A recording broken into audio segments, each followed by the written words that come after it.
C'est le déjeuner spirituel. Le pain du jour. Mangez la parole de Dieu. Trouvez la pensée du Seigneur dans le pain du jour. C'est une portion du sermon du dimanche que nous partageons avec vous. Alors, bon appétit. L'agenda spirituel, votre programme spirituel à la radio Parole Éternelle et en dehors. Ça se passe à la radio-télévision Parole Éternelle. Tous les jours, Parole Éternelle vous offre un verset biblique tiré de la portion quotidienne de lecture de la Bible. Un chant que Dieu dépose dans votre cœur aujourd'hui, un cantique que vous connaissez ou pas, à personnaliser. Faites-le vôtre aujourd'hui. Pensée du jour, une pensée pour vous dans les déjeuners spirituels. Tiré d'une réflexion spirituelle qui vous accompagne au quotidien. Eh bien, les déjeuners spirituels, c'est tout ça. Bon appétit. Suivez le déjeuner spirituel, votre tranche, tous les jours, du lundi au vendredi, sur la Parole Éternelle Télévision et sur toutes nos plateformes.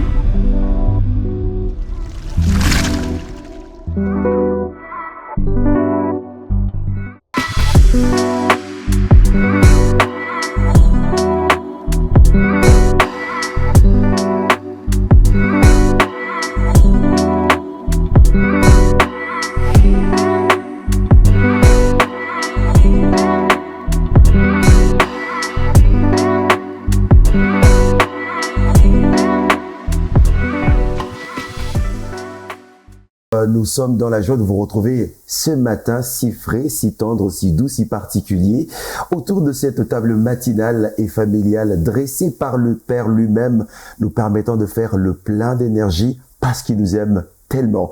Bonjour et bienvenue sur la table du déjeuner spirituel avec la grande équipe, le frère Alvin Valiente, Maman Nora Boyo et vous aussi.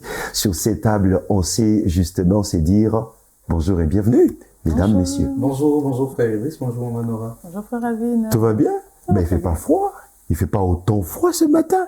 Il fait 12 frais. degrés, c'est pas petit. Hein. Ah ouais, écoutez, 12 degrés, ça n'est rigolo. le frère Alvin s'est mis en chemise et c'est que c'est bon. Ouais. Maman n'aura pas mis de foulard, c'est que c'est résistible. Alors, tout va bien. Ouais, ça va. très À part, bien. c'est que vous venez de soulever. Le poids sur Lubumbashi, en fait, c'est la réalité. Voilà pourquoi est-ce que nous sommes en chemise. Parce que nous nous sommes tout simplement accommodés à ces rythmes enregistrés depuis plusieurs années sur Lubumbashi. Ben, on tient le coup. Ouais. Et ça, c'est le plus important. Alors, Maman Nora, c'est un deuxième jour assez singulier. Quelle est la particularité d'une journée comme celle-ci? Nous comptons le deuxième de cette semaine. Eh bien, je crois que comme la Bible le dit, que le Seigneur renouvelle sa bonté chaque matin, et quand bien même que c'est le deuxième jour, et je crois que la bonté d'aujourd'hui, elle est différente de celle d'hier. Et donc, quant à nous qui avons vu ce jour et qui jouissons de tout le bienfait, ben, il y a encore de l'espérance. Il y a encore beaucoup de choses à prendre et je crois que Dieu va encore faire du bien. Amen. Eh bien, c'est un nouveau jour que nous avons le réel plaisir de partager avec vous, très chers bien-aimés dans le Seigneur. Alors, sentez-vous très, très à l'aise en vous installant confortablement, eh bien, pour partager ces merveilleux déjeuners spirituels avec nous. C'est le Seigneur qui l'a bien préparé pour chacun d'entre nous. Il a dressé une table. Oui. Ce qui est bien avec le Seigneur, c'est qu'il a même choisi un endroit où placer ses tables. Ah oui. Il n'est pas allé mettre la table derrière la maison pour qu'on ne te voit pas. Non. La Bible est claire, c'est en face De de nos nos adversaires. adversaires. Alors, vous qui prenez tout le temps de vous occuper de vos adversaires, nous, on va manger. Ah oui. Les temps que tu termines à parler avec eux, il n'y aura plus rien. Alors, au lieu de les regarder, mange. Eux ont reçu le mandat de te regarder. Yeah. Toi, tu as reçu le mandat de Manger. mangeons. Ah oui. Alors, vous aurez droit à votre histoire, comme vous le savez très bien, chaque mardi. Donc, on va revenir sur une histoire assez inspirante, bien contée par le pasteur Jean-Louis Gaillard. Je vous assure, c'est une très, très belle histoire avec des leçons assez intéressantes et même importantes pour ce second jour de la semaine. Vous aurez également droit à une portion bien choisie, sectionnée dans le grand pain que le ciel a disponibilisé pour nous depuis le dimanche dernier au centre évangélique La Parole Éternelle, extension de la bande à Lubumbashi avec le pasteur Guy Amani. On va parler donc de la délivrance. On va voir comment ça s'opère. Non, à vrai dire, comment ça s'opère. On va le voir tout à l'heure si vous nous restez fidèles. Ensuite, eh ben, frère Alvin, je sais que vous affectionnez cette partie, le chant nouveau. Ouais. Parce que vous chantez? Ouais, j'ai un petit talent caché. Caché. De chanter. J'ai cherché, mon cœur n'est encore en place. Je peux pas tenter le frère Alvin sur le plateau. Est-ce qu'on peut faire un acapella? Sinon, papa, on va arrêter toutes les machines et nous, on risque de manger le déjeuner sans nos téléspectateurs. Avec le froid, ça demande... Vous avez passé. Il faut beaucoup d'exercices. Voilà, il y a également la découverte. Très très belle découverte aujourd'hui. On va parler, c'est une découverte, mais c'est quand même assez compliqué. Burnout. Oui, on ne prononce pas trop le R et donc le ça fait N. burnout. Oui, burnout. Voilà, Joshua. Je sens que le travail évolue très bien. Et donc, ça sera la belle découverte du jour. Il est question de quoi? Quelqu'un allait chercher sur Google, il n'y a pas. Parce que vous avez tellement mal orthographié, vous en faites pas, ça sera affiché à l'écran et vous verrez comment ça s'écrit. On va comprendre avec le frère Alvin comment ça se manifeste, mais c'est un état dans lequel un individu peut se trouver. Et ben, ça vient comment? On va voir un peu tout ça. Et donc, l'agenda également, on va se rappeler beaucoup des petites choses. C'est donc le menu du jour. On va pas finir ce déjeuner sans la cerise, le rappel de la lecture et les versets du jour. Est-ce qu'on est prêt? Très prêt. J'avais posé la question, qu'est-ce qui vous tente sur ces menus? Et qu'est-ce que vous préférez? Tout, il n'y a rien à laisser. Et j'ai du mal à inviter les gens comme ça à la maison. Voilà donc, très chers téléspectateurs, le menu du jour. On va commencer bien évidemment avec le commencement. C'est l'histoire du jour contée ici par le pasteur Jean-Louis Gaillard. Ensuite, on va trouver une belle pensée pour nous accompagner tout au long de cette journée tirée de cette histoire du jour.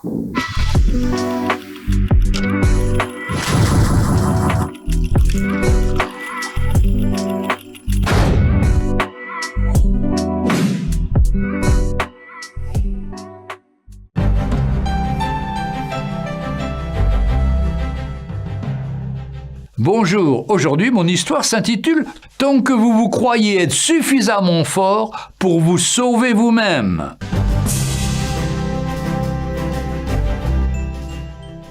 Un surveillant de plage vit un jour un homme qui se noyait. Il s'est avancé vers les vagues, mais ne s'est pas précipité pour le secourir. Les gens se sont rassemblés et se sont mis à hurler, à crier contre le surveillant de plage pour qu'il aille et secoure l'homme en difficulté. Le surveillant s'est avancé un peu plus dans l'eau, gardant toujours un œil sur l'homme. Mais ni les cris ni les hurlements des spectateurs ne le faisaient se hâter.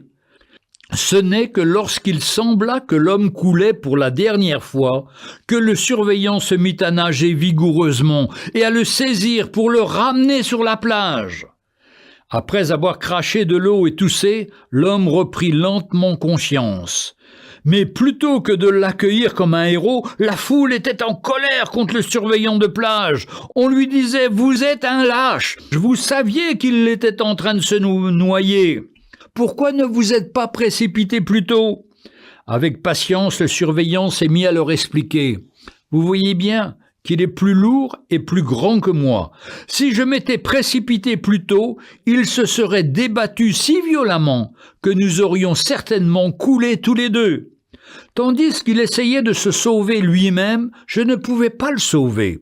Mais quand il n'a plus eu de force et qu'il a cessé de se débattre, alors j'ai pu aller le sauver. » C'est la même chose quand une épreuve nous arrive. Trop souvent, nous luttons avec nos propres forces, jusqu'à l'épuisement. Nous pleurons jusqu'à nous n'ayons plus la force de pleurer, au lieu de tout simplement nous remettre dans les mains de Jésus, lui confier notre situation et mettre notre confiance en lui. Et là, il intervient. 1 Pierre 5,6 nous dit « Déchargez-vous sur lui de tous vos soucis, car lui-même prendra soin de vous. » Ou le psaume 37, verset 5 « Recommande ton sort à l'Éternel, mets en lui ta confiance, et il agira. » Dans l'évangile de Matthieu, chapitre 6, verset 25, « C'est pourquoi je vous dis, ne vous inquiétez pas de votre vie, de ce que vous mangerez, ni pour votre corps de quoi vous serez vêtus. La vie n'est-elle pas plus que la nourriture? Et le corps plus que le vêtement? Faites confiance au Seigneur Jésus, donnez-lui votre vie et vous ne le regretterez pas. Au contraire, vous serez bénis et dans le repos. » Que le Seigneur vous bénisse. Retrouvez Un jour une histoire sur www.365histoire.com.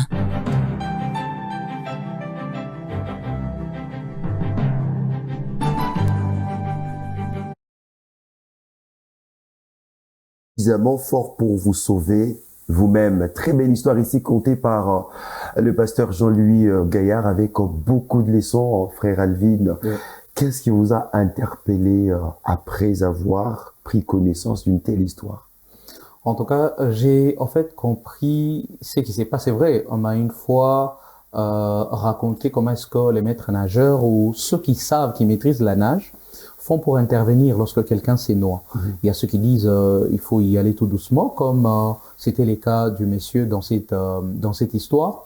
D'autres disent il faut y aller par derrière, parce que devant, la personne qui s'est noyée, dès qu'elle te voit, elle va se débattre et va chercher à t'appuyer pour te foncer dans l'eau et qu'elle sorte la tête. Ça t'expose. Alors, ce que j'ai aimé, c'est l'attitude du maître nageur. C'est que il nous observe, pas que nous laissons seuls mourir. Non, il vient intervenir, mais nous fait comprendre qu'à un moment donné, nous n'aurons plus de recours. Il est quand même en route. Il est quand même en route. En fait, je me dis que c'est l'aspect que Christ a. Tant que nous comptons sur nous-mêmes, tant que nous nous appuyons sur notre maîtrise à nous, tu as la maîtrise de la science, la maîtrise de la vie, peut-être que tu t'es fait appeler même sage. Lorsque tu donnes un conseil, en tout cas, à Lubumbashi, nous disons Airatak.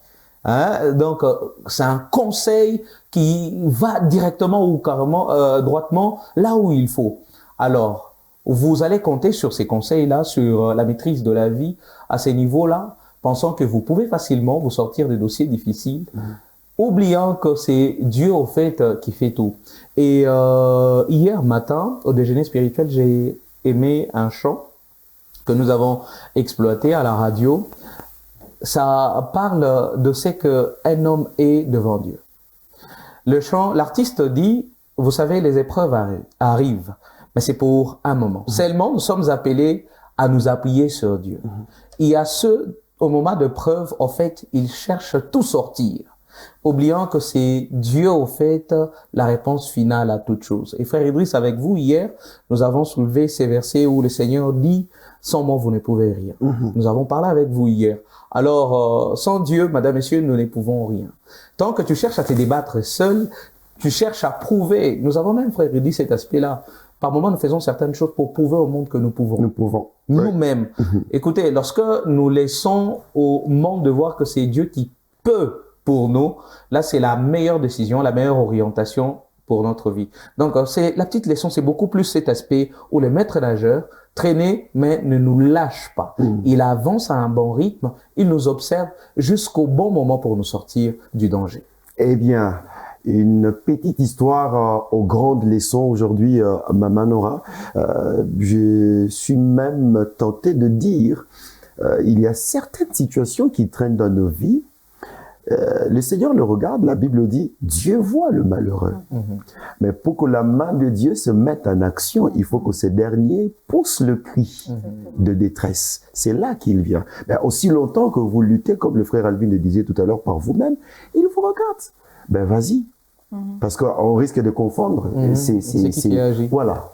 Et Dieu voudrait intervenir dans nos situations. Mais pour que Matthieu 11, 28 prenne son effet dans nos vies, il faut qu'on fasse la recommandation. C'est venir. C'est lui qui dit, venez. Et donc aujourd'hui, si les choses traînent dans nos vies, Dieu n'est pas à blâmer. Non. Vous comptez encore sur l'oncle. Le tableau est tellement bien peint ce matin. Ça montre la réalité de plusieurs personnes. Et frère Arvin a illustré par rapport au maître nageur. Vous avez donné peut-être l'histoire. Vous avez essayé un peu de parler de l'oncle. Mais ça touche à beaucoup de niveaux à la fois. Il y a de ces personnes qui, pour certaines personnes, c'est leur compte en banque. Il y a d'autres, c'est le bien matériel qu'ils ont. Ils se disent aussi longtemps que j'ai mes biens, eh ben, je me ris du lendemain, je me ris de ceci. Pour de telles personnes encore, le Seigneur regarde. Le Seigneur regarde. Rappelez, vous serez d'accord avec moi, il y a cette histoire qui, lorsque je m'arrête sur ça, ça m'interpelle beaucoup. Ce monsieur, il a compté, il a dit, je peux me reposer. Parce qu'il a regardé ses biens, il dit qu'il en avait tellement. Le Seigneur a dit, insensé. Ça m'a toujours titillé un peu. J'ai dit, bon, aujourd'hui, on dirait qu'il a réussi. Si on vient dans notre contexte aujourd'hui, on dirait qu'il a réussi. Je donne un exemple, quelqu'un qui est millionnaire, milliardaire et tout. Et puis quand il regarde assez bien, il dit, au lieu que je travaille, je préfère peut-être prendre une retraite. Je me mets un peu en retrait, je jouis un peu du fruit de mon travail. Mais Dieu l'a traité d'insensé. On dit, aujourd'hui même, ton âme te sera redemandée. Là n'est pas peut-être le cas de notre histoire, mais je le mets pourquoi là-bas? Pour nous montrer que, aussi longtemps que tu comptes sur toi, sur tes moyens, Dieu ne peut venir. Dieu ne peut t'étendre la main. Aussi longtemps que tu t'es dit, bon, moi, je suis ceci, je suis intelligent, Dieu ne viendra pas. Voyez-vous, il y a tellement d'histoires dans la Bible. Là encore, je repense à cette histoire de Gédéon. Dieu a dit qu'il choisissait des personnes. Il y avait 3000 hommes. Dieu a regardé, non, ils sont trop nombreux. La crainte serait que non, que vous vous disiez que la victoire, c'est parce qu'on était autant. Et Dieu a fait la sélection. Et c'est comme aujourd'hui. Je crois que ça vient vraiment au moment opportun pour nous interpeller. Aussi longtemps que nous mettons en avant-plan nos capacités, nos moyens, Dieu ne viendra pas. Mais quand on lâchera prise, vous avez parlé du cri, mais il y a aussi ces cris-là intérieurs. Tu dis, Seigneur, je n'arriverai pas. Seigneur, je n'irai pas. Il y a aussi cet exemple avec David qui a dit, Seigneur, marche avec moi. Seigneur, sois devant moi. Moïse aussi a dit, Seigneur, si tu ne marches pas, c'est-à-dire qu'il a engagé Dieu. Mais quand on engage Dieu, il y a la victoire. On voit sa main, on voit sa délivrance. Mais quand il y a seulement nos moyens qui sont tout abrandis, Dieu ne pourra pas aussi s'engager là-bas parce que la gloire ne sera pas pour lui. Or, nous savons tous que Dieu est un Dieu jaloux. Il ne partage sa gloire avec personne. Magnifique. Pierre, un pêcheur aguerri, il est en train de sombrer, il s'enfonce. Il crie au Seigneur. Et le Seigneur a tendu la main. Voilà, mes frères, sœurs, le geste recommandé aujourd'hui. Vous vous enfoncez peut-être, vous manquez de force, vous manquez d'énergie, vous manquez de ressources. Criez au Seigneur. La Bible dit, recommande ton sort à l'Éternel.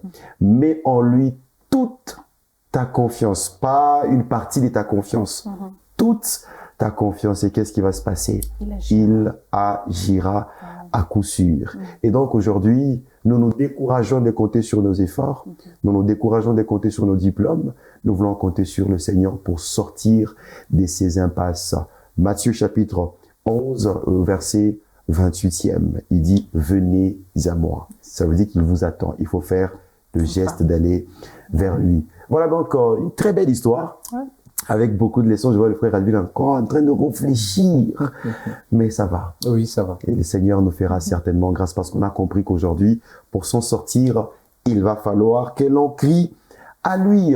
Eh bien, parce qu'il nous aime tellement, il a prévu que nous puissions recharger davantage nos batteries pour nous en sortir aujourd'hui. Je voudrais nous inviter donc à attraper quelque chose sur ces tables parce qu'il faudrait bien se servir. Oui.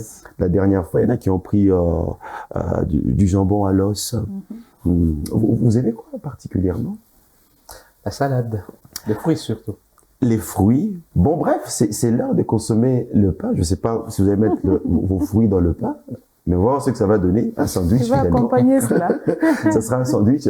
Mais voici le pain de ce jour pour notre encouragement spirituel en vue d'avoir des arguments pour affronter cette journée.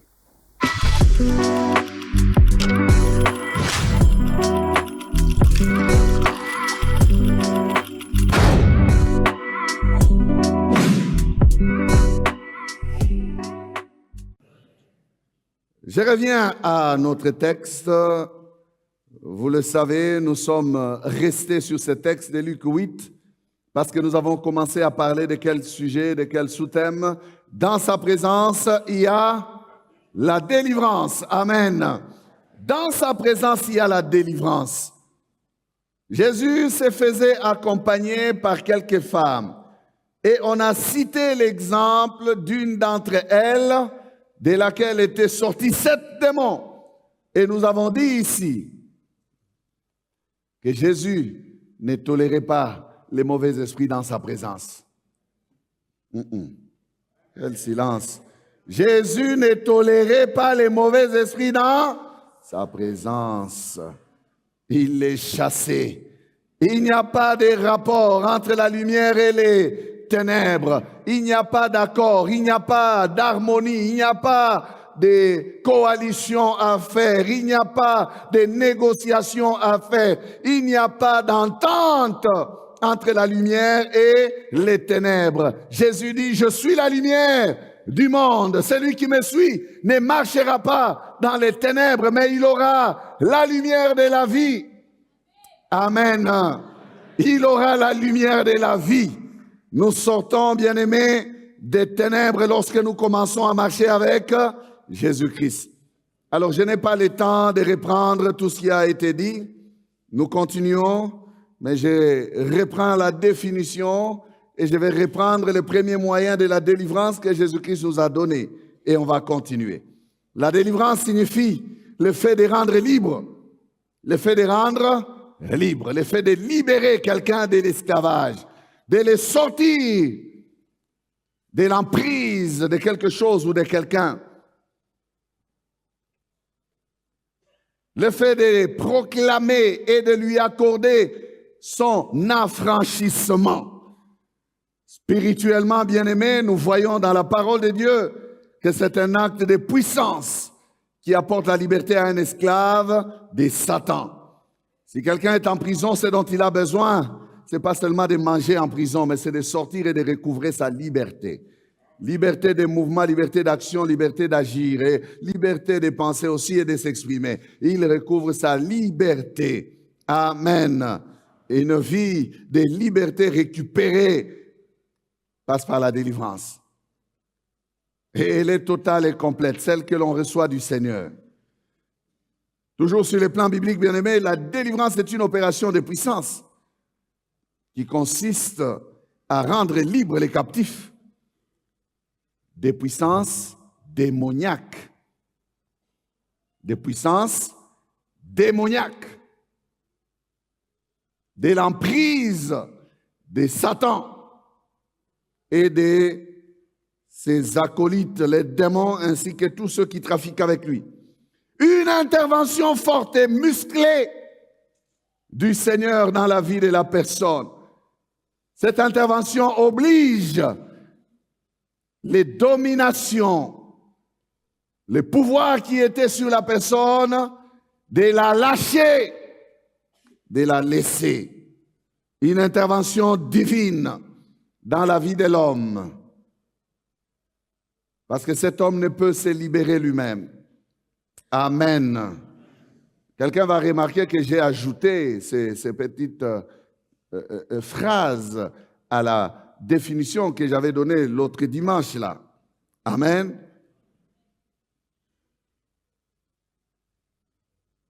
Je commence maintenant avec les moyens de la délivrance, les éléments qui nous apportent la délivrance.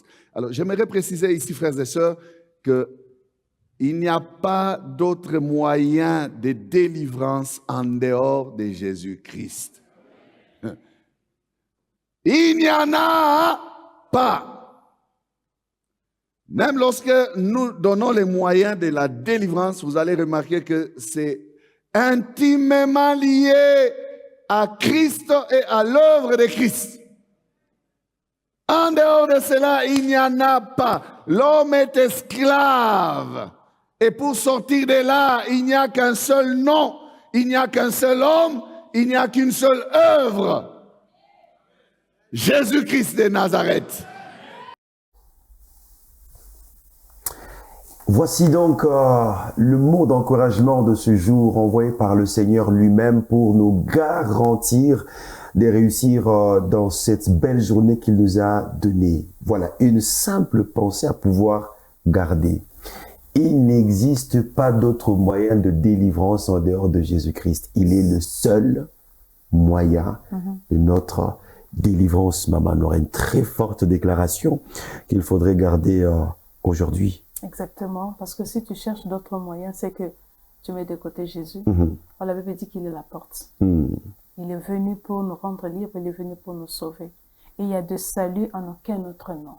Parce que même quand l'homme chercherait de voies et moyens pour, entre guillemets, se rendre libre, ce ne sera pas quel nom. Parce que nous savons que s'il y a une puissance qui vous domine, la puissance leur reconnaît au moins le nom de Jésus. Amen. Cette puissance leur reconnaît qu'il y a un plus grand que moi. Peut-être vous, ça vous domine, parce que vous êtes faible, vous avez ouvert la porte. Mais au moins, au-dessus de lui, ils reconnaissent, les démons reconnaissent. Tout ce qu'il y a des puissances des ténèbres, ils reconnaissent l'autorité qu'il y a dans le nom de Jésus. Et donc, c'est très important de se leur rappeler que le seul moyen que nous avons aujourd'hui pour nous rendre libres, ce n'est que Jésus. C'est pourquoi même lorsque lui-même il est venu, je crois que c'est dans Luc, il a dit, l'Esprit du Seigneur sur moi, car il m'a oint pour rendre libre. Il a commencé à détailler là-bas. Pour rendre libre, libérer les captifs et consorts. Parce qu'il a été mandaté pour cela. Il n'y a pas un autre nom. Je ne pense pas que lorsque quelqu'un il est sous une puissance démoniaque, qui va dire, au nom de ma maman, exemple, Nora, je suis guéri. Non, on posera la question, c'est qui Nora? Vous voyez un peu comme ça a été le cas du fils de Séva. Ils sont allés avec le nom de Paul. Les démons ont cité, on dit, nous connaissons qui sont ces gens-là, mais vous qui êtes vous? Et nous connaissons la suite, ils ont été sérieusement rossés et c'est à leur honte qu'ils sont répartis. Chose que je ne souhaite pas à quelqu'un aujourd'hui. Mais même quand tu veux t'engager une chose, sois-en sûr que tu as le mandat de Jésus, mais tu as le nom de Jésus. Mais pour celui qui veut vivre sa délivrance, ne l'aura que avec le nom de Jésus. En dehors de ça, tu peux faire, il y a des gens qui font des mutilations de corps, et il y a des gens qui font des pratiques un peu surhumaines. Ça ne sauve pas. Parce que la délivrance, c'est quelque chose de spirituel, ce n'est pas physique. Tu peux te mortifier le corps ici, ce n'est que la chair que tu détruis. Soit que tu infliges plutôt des douleurs. Mais l'esprit là, les forces là mystiques qui sont en toi, ne sentent rien parce qu'ils sont d'abord esprit.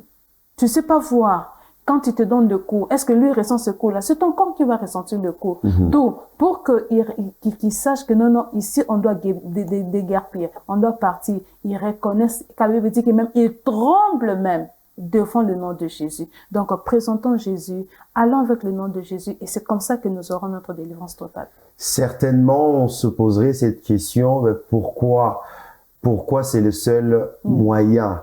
Il est vrai que dans la suite, justement, de cette semaine, nous verrons comment cela se manifeste.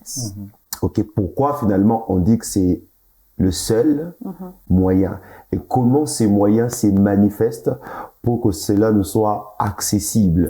Je vais revenir sur un texte qui a été justement cité par le Seigneur Jésus-Christ en faisant référence à ce que le prophète Ésaïe avait déclaré. Et dans les évangiles, Christ ferme le rouleau et il dit aujourd'hui, là, cette parole s'est accomplie. Frère Alvin, il est le moyen.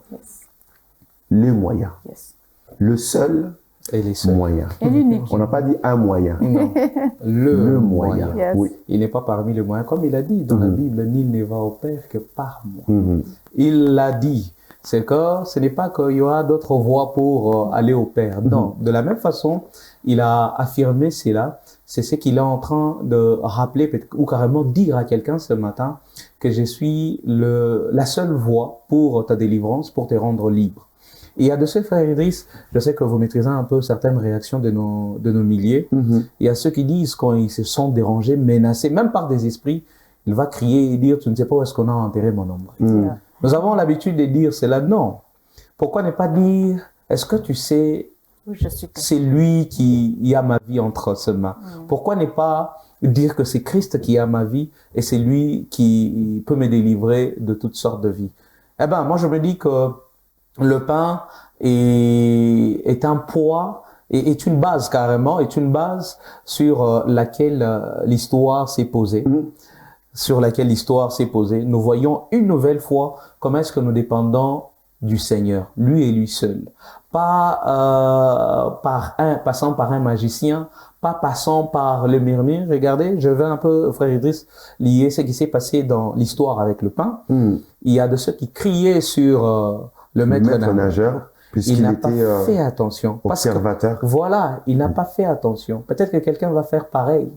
Tu es en train de dire Christ, Christ, mais qu'est-ce qu'il fait sur ta vie depuis? Il va faire ça. Et on va même, écoutez, Christ a été lapidé. Et il y a ceux qui ont craché sur les seigneurs. Donc aujourd'hui, il y a possibilité, c'est que la même chose se reproduise, c'est que ça sera tout simplement la moquerie. Ah bon? Tu parles souvent de Jésus. Qu'est-ce que tu as comme vie? C'est quoi ce que tu as? Ça sera la même méthodologie, mais lorsque tu sais, tu maîtrises, tu as la foi et l'espérance en disant que c'est lui et lui seul qui peut me sortir de la souffrance, me sortir de difficultés, des défis par lesquels je passe, eh ben, tu ne feras pas attention à tous ces dires-là. Et comme Christ, frère Idriss, nous garantit en disant que son joug est léger, il nous a demandé d'aller déposer tout ce que nous avons comme fardeau sur lui. Pas, non, à quelques mètres de lui. Non, c'est sur lui que nous sommes appelés à déposer parce qu'il sait qu'il est à même de tout prendre, à même de nous rendre libres. Donc, si tu as un fardeau donné, tu as une douleur donnée, c'est sur lui que nous sommes appelés à nous orienter, à pleurer même. Si c'est pleurer, c'est vers lui que nous allons pleurer parce que c'est lui qui nous rend libres, réellement. C'est lui qui nous rend réellement libres et une attitude s'impose à nous aujourd'hui. C'est celle que l'apôtre Pierre est en train de nous suggérer. Je crois que c'est dans 1 Pierre chapitre 5. Il dit humiliez-vous donc sous la main puissante des dieux afin qu'il vous élève au temps favorable. Convenable ou favorable. Et c'est très important, mes frères, sœurs. Pourquoi? Écoutez ce que le Seigneur a commencé par inspirer au prophète Ésaïe. Je suis dans Ésaïe 61, un texte qui sera repris par le Seigneur dans Luc au chapitre 14, à partir du verset, chapitre 4, à partir du 16e au 19e verset. Oui, c'est justement là. L'Esprit du Seigneur, l'Éternel, est sur moi. Car l'Éternel m'a envoyé pour porter de bonnes nouvelles aux malheureux. Il m'a envoyé guérir ceux qui ont le cœur brisé, pour proclamer aux captifs la liberté. Il a été oint du Saint-Esprit et ce Saint-Esprit lui donne à lui la capacité de proclamer aux captifs la liberté et aux prisonniers la délivrance. Une délivrance physique, parce que ça a été le cas dans la vie de Pierre, qui était en prison dans les Actes des Apôtres. Il a été délivré miraculeusement. Et c'est possible, mes frères, sœurs, que cette délivrance s'opère aussi dans votre vie, à une seule condition. Humiliez-vous sous la puissante main de Dieu. La délivrance peut être spirituelle. Vous vous rappelez encore de ces fils lunatiques? Qui étaient troublés par les mauvais esprits. Exactement. Oui. Vous vous souvenez encore de ce fou de Gadara qui a été délivré spirituellement, habité par plus de 2000 esprits. Parce qu'on parle d'une légion. C'est que c'est possible, mon frère, c'est possible, ma sœur, qu'en commençant à croire ici et maintenant, ou peut-être que cette personne n'est pas consciente, parce que quand on est habité par les mauvais esprits, c'est comme si on est envoûté. On est envoûté, pas comme si on est vraiment envoûté. Vous qui regardez cette personne-là, et vous êtes conscient que cette personne est possédée, commencez à croire en Christ qui fera quelque chose pour cette personne, parce qu'il a reçu le mandat de délivrer. Et il le fera vraiment. Pourquoi? Parce qu'il a accompli depuis. Il a dit, lisons, lisez, Luc chapitre 4, à partir du verset 16 à 19. Et quand il prend le rouleau, il le ferme. Cette parole s'accomplit aujourd'hui. Et elle est en train de s'accomplir dans votre vie. Il va vous libérer. Il va le faire totalement. Ça sera votre esprit, votre âme, votre corps. Vous retrouverez le bon sens. Et nous disons Amen. Je vais commencer un séminaire. Vraiment. Heureusement que l'Esprit du Seigneur est sur moi pour dire reviens sur l'émission. Ralentis un peu. Non, mais c'est quand même magnifique. Exactement. Oui, mais c'est bon. Hein. Exactement. Les déjeuners, ils goûtent bon. Tu vois pourquoi je te dis qu'il fallait que je prenne tout? Ah, je comprends maintenant. J'ai compris. Ce déjeuner, il est à consommer avec vous. Merci au frère Sergio Ilunga qui partage ces déjeuners spirituels avec nous. Hier, il nous écrivait déjà, il était en train de les souligner de précision. Je vous capte 5 sur 5. Ben, on est content de vous savoir bien nombreux. Partagez avec d'autres bien-aimés, invitez tous ces beaux mondes à se joindre à nous. La table elle est encore grande, il y a de l'espace, je vous assure. Il y a de l'espace. Et les prochains mai, il est aussi intéressant, bien exquis, rien que pour notre encouragement spirituel. C'est le chant nouveau pour vous. mais aussi pour nous. On le découvre ensemble parce qu'il est aussi exceptionnel que l'histoire, que le pain et même moi. Mais c'est tellement... Papa, donc, on le goûte ensemble, non? Merci.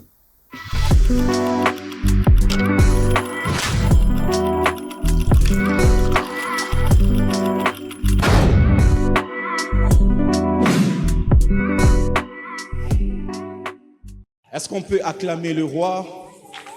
Voilà. Est-ce qu'on peut pousser des cris de joie pour Emmanuel, le Dieu qui a toujours été présent à ma cause, Emmanuel.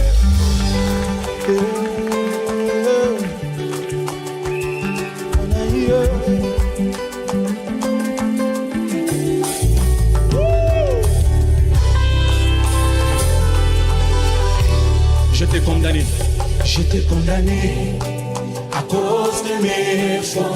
Emma est venu, il a plaidé pour ma cause. Il a pris ma place, et il s'est donné pour moi. Emmanuel, Emmanuel. J'étais condamné à cause de mes fautes. Emma est venu. Il a plaidé, il a pris ma place, et il s'est donné pour Emmanuel,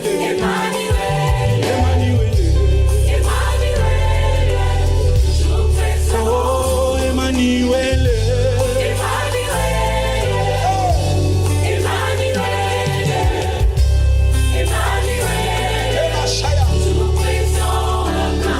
quand je me suis retrouvé seul, tu t'es présenté à moi. Tu m'as donné ta main, tu m'as secouru. Ebenezer, dans ma dépression, tu sais sonder mon cœur. Dans l'humiliation, tu es l'ami de tous les temps. Dans ma solitude, tu sais combler tout. Emmanuel.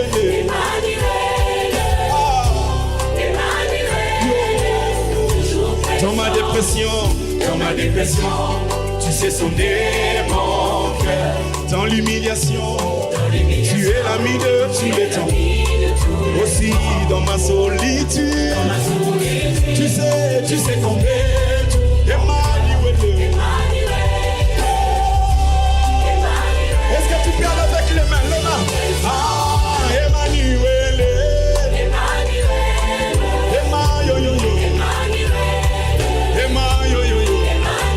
Est-ce que tu parles avec les mains?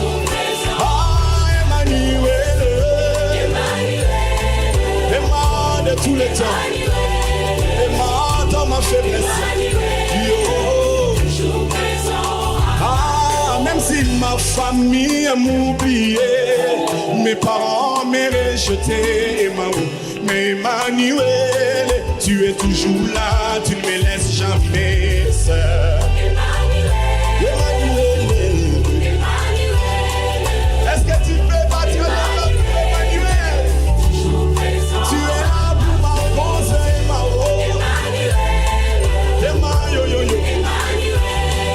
Emma de tous les temps, dans la maladie, dans la tempête. Même si mes amis m'abandonnaient, mes amis m'ont délaissé, ma famille, tout ce que j'aime s'éloigne. Tu es toujours là, tu ne me laisses jamais seul.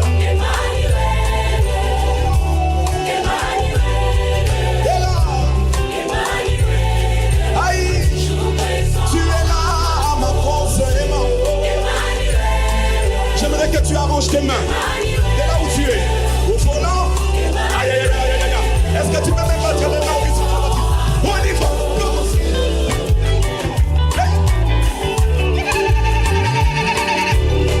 Est-ce que tu peux battre les mains?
Emmanuel,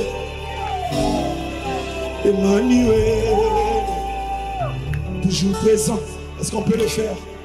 Emmanuel.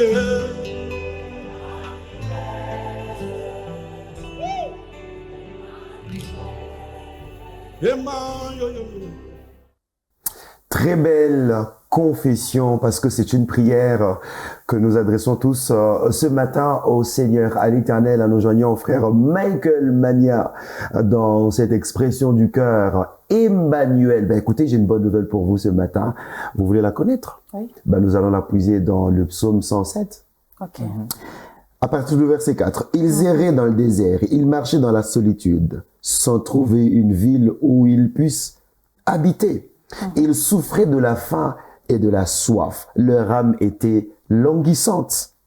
Verset 6. Dans leur détresse, ils crièrent à l'Éternel et il les délivra de leur angoisse. C'est là la bonne nouvelle. Il nous délivre de nos angoisses. À cause de sa présence, nous avons une garantie d'être toujours délivrés, frère Alvin. Amen. Amen. Et nous disons encore une fois Amen. Le titre déjà du chant dit tout, Emmanuel. Et si nous parlons d'Emmanuel, je dirais pratiquement tout chrétien connaît la signification d'Emmanuel. Si on dit que Dieu est parmi nous, c'est que ce n'est pas seulement pour nous regarder jouer, nous regarder chanter. Non, il est parmi nous pour nous faire du bien. Voilà pourquoi il est venu dans ce monde pour nous sauver. Il est venu nous délivrer, en fait, des ténèbres, de la dépendance, du péché, ou carrément des péchés. C'est pour ça qu'il est Emmanuel. Donc, il est venu accomplir tout ça là, même orienter nos prières. Regardez ce que Christ va dire aux disciples. Lorsque vous priez, faites ceci et faites ceci. Vous remarquerez que vos prières auront des réponses. Et pour finir, il nous demande même de prier par son nom, parce qu'il a dit, en mon nom, lorsque vous demandez en mon nom, on va vous donner. Les ciels, c'est les ciels, pas le c'est le ciel qui va nous donner. Lorsque nous demandons, nous prions en son nom. Donc, c'est, en gros, moi je me dis que le grand message que nous ressortons de ces chants, Emmanuel est parmi nous. Pas qu'aujourd'hui, pas qu'hier, il est là tous les jours de notre vie.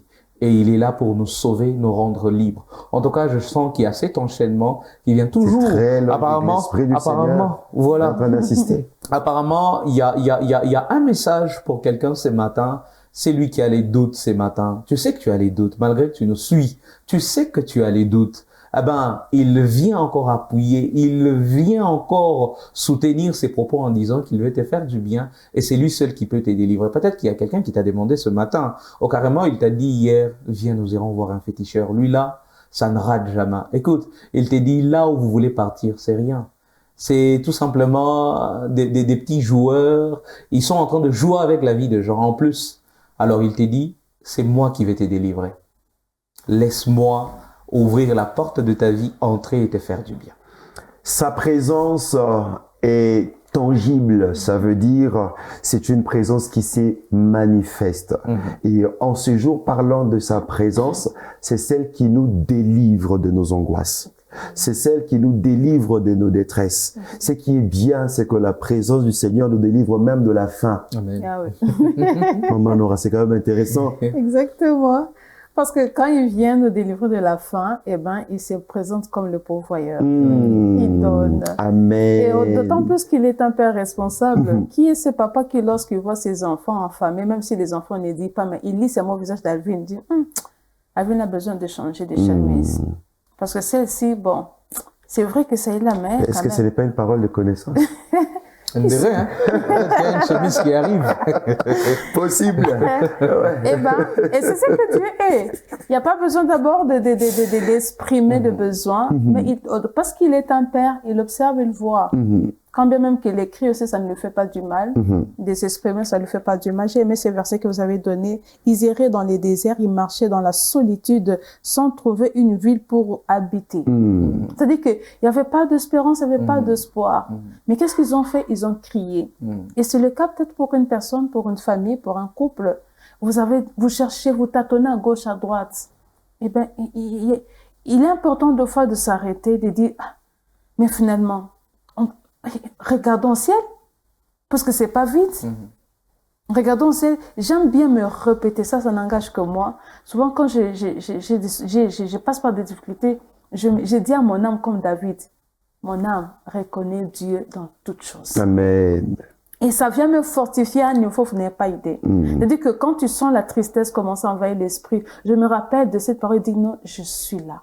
Et quand je suis là, il y a David qui a tellement écrit sur mon âme, rappelle-toi. Rappelle-toi de ce que Dieu a fait. Rappelle-toi. Et c'est réconfortant. Et aujourd'hui, on nous parle de la présence de Dieu. Tout à l'heure, frère Idriss parlait que non, ça nous donne, ça répond aux besoins de la fin. Eh bien, ça part plus loin que ça. Que ce soit pour la fin.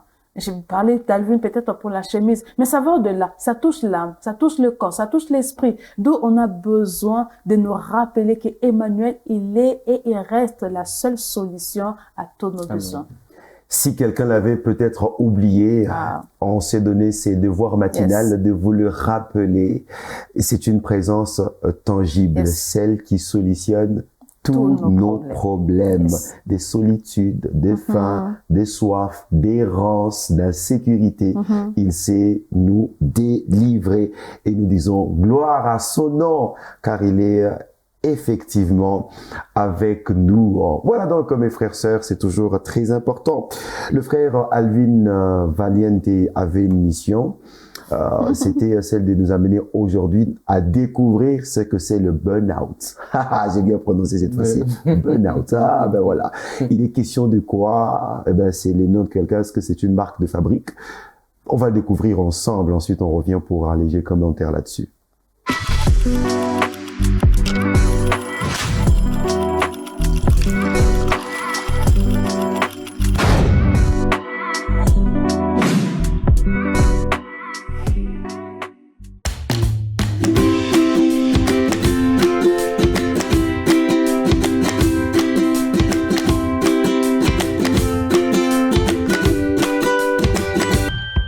Également appelé épuisement professionnel, le burn-out est un trouble lié à l'hyperstress qui s'inscrit sur la durée dans l'environnement professionnel et qui finit par attaquer votre organisme en consumant vos ressources physiques, psychiques et émotionnelles.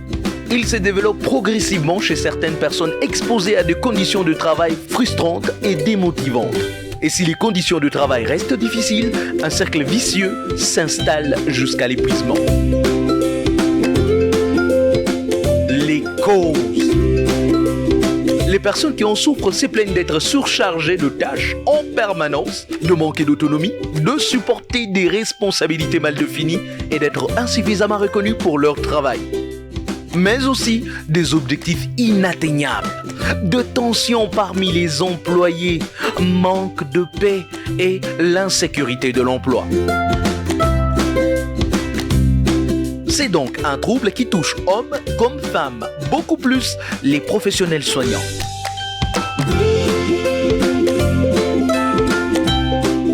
Les signes. Les burn-out s'est traduit d'abord par des signes physiques, comme la fatigue permanente, maux de ventre, mal des dos, insomnie, infections fréquentes, migraines.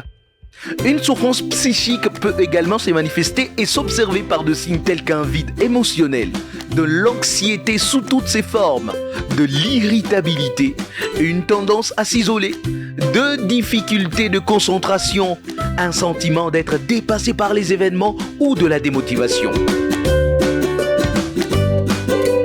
Lorsque les conditions de travail continuent à être insatisfaisantes, d'autres signes caractéristiques apparaissent progressivement. Entre autres, la frustration, le sentiment d'échec et les détachements excessifs vis-à-vis des événements et de l'entourage. Des troubles du comportement alimentaire peuvent apparaître, voire de toxicomanie. L'épuisement, lorsqu'il persiste, peut également déclencher une dépression avérée qui vient aggraver le burn-out. Les personnes souffrant d'épuisement professionnel pendant de longues périodes semblent prédisposées à d'autres problèmes de santé, tels que les maladies cardiovasculaires, le diabète de type 2, surpoids ou obésité. Comment prévenir le burn-out ? Lorsque les conditions de travail sont propices à l'épuisement professionnel, certaines mesures peuvent contribuer à prévenir le burn-out. Numéro 1. Si vous vous sentez surchargé ou débordé, faites une liste de tâches à accomplir par ordre de priorité et demandez de l'aide si possible. 2. Pour éviter la frustration et les sentiments d'échec, il est préférable de vous fixer des objectifs précis et réalistes. 3. Apprenez à reconnaître les situations et les événements qui vous stressent de façon négative afin d'essayer de les prévenir ou de les éviter. 4. Efforcez-vous d'apprendre à dire non lorsque cela est préférable et réfléchissez avant d'accepter une mission que de vous retrouver surchargé de travail. 5. Évitez de comparer vos performances à celles de vos collègues ou de vous lancer dans une compétition avec eux. 6. Ralentissez votre rythme de travail. Eh oui. 7. Évitez de consulter vos messages électroniques professionnels à domicile et séparez-vous autant que possible votre vie professionnelle de votre vie personnelle. Et 8, pour finir, essayez d'évacuer vos stress en pratiquant une activité physique régulière. En cas de fatigue, mieux vaut éviter les excitants tels que le café, le thé, le chocolat, le cola ou le guarana, l'alcool et si possible le tabac.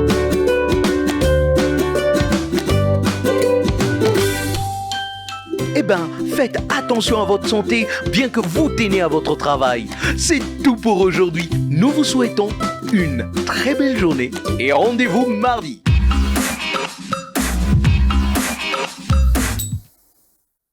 Bien, comme quoi, il faut juste une question de sagesse pour s'éviter certains soucis de santé. Ça n'a rien à voir avec un problème spirituel, c'est juste une question d'organisation. Ouais, une question d'organisation et nous avons tout aligné. Donc, pour vous qui découvrez le burn-out, vous avez compris que c'est d'abord une hyper-stress, c'est ça? Voilà, hyper-stress lié au fonctionnement sur le milieu professionnel. Comment est-ce que vous travaillez? Il y a un côté que j'ai, en tout cas moi-même, aimé dans l'élément. Nous avons tendance à dire oui parce que nous voulons nous accrocher à ces boulots. Nous voulons tout faire. Est-ce que tu vas faire ça? Oui, je vais le faire. Et après, ce sont des stress et des complications. Écoutez, il y a un homme de Dieu qui a dit, n'utilisez pas votre santé pour aller chercher l'argent, puis utilisez cet argent maintenant pour traiter votre santé.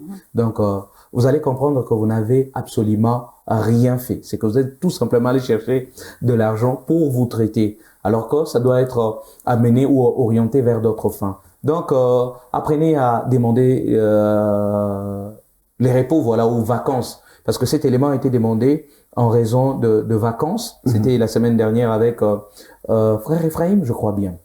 Avec Frère Ephraim, nous avons demandé à ce qu'on revienne sur l'importance de prendre les vacances. Lorsque vous vous sentez épuisé au boulot, demandez des repos. Je ne sais pas, demandez un mois, si possible, demandez une semaine, même les 3 hommes jours. des yeux qui aiment tout le temps être Oui, devant la chair.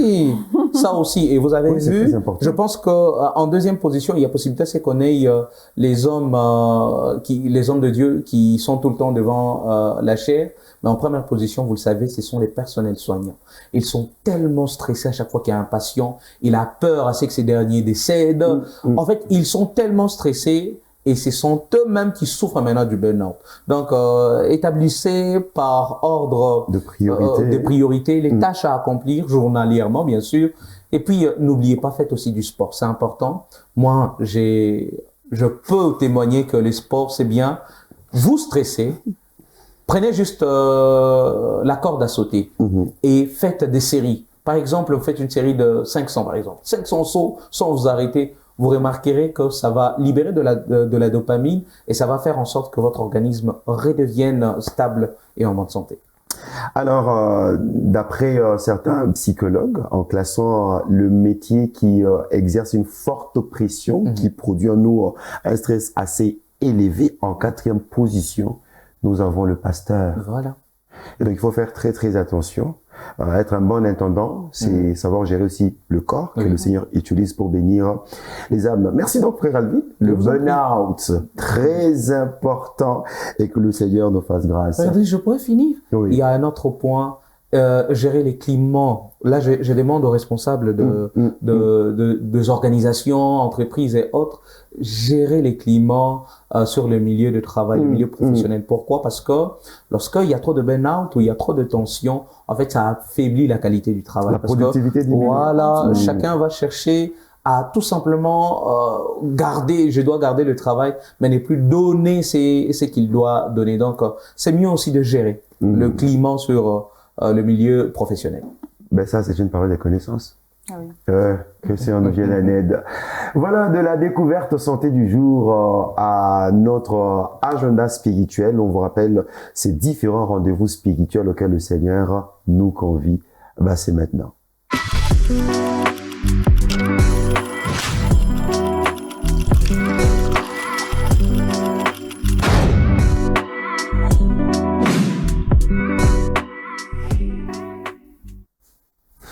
Alors, beaucoup de programmes pendant cette période auquel le Seigneur nous convie. Nous avons également cette grande célébration qu'on va appeler comme ça. Il y a à la fois dimension célébration, mais aussi de convention missionnaire à Chikapa, avec l'Église Parole Éternelle de Chikapa. Nous avons également Coad qui arrive avec les hommes adultes du centre évangélique, la Parole Éternelle extension de la borne à Lubumbashi, mais il y a aussi la retraite de la jeunesse, la retraite des Nicodim, mais également la colonie des vacances pour l'école de dimanche. Ce sont donc là ces différents rendez-vous qu'on ne cesse de vous rappeler davantage. Là où il faut payer. Et surtout, ne manque pas ces différents programmes spirituels. Avec Maman Nora, puisqu'on a fini avec l'agenda spirituel, on va se rappeler la pensée du jour. J'ai l'impression que c'est parti vite, c'est déjeuner. Vraiment. Ouais. C'est parce qu'on était nombreux à table à manger ou c'est parce que c'est vraiment parti vite? Je crois. Non, les mets étaient tellement succulents, donc on est resté sur la faim. En tout cas, je suis vraiment resté sur ma faim. Alors, on va se rappeler la lecture du jour avec Maman Nora.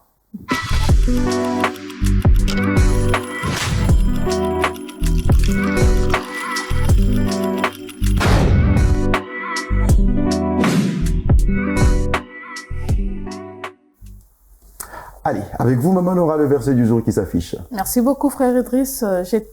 J'affectionne tellement les livres d'Ésaïe depuis qu'on a commencé. Et c'est avec plaisir plutôt, je suis en train de partager. Nous sommes dans Ésaïe 24, le verset 5, c'est notre verset du jour qui dit « Le pays était profané par ses habitants, car ils transgressaient les lois, violaient les ordonnances, ils rompaient l'alliance éternelle. Waouh!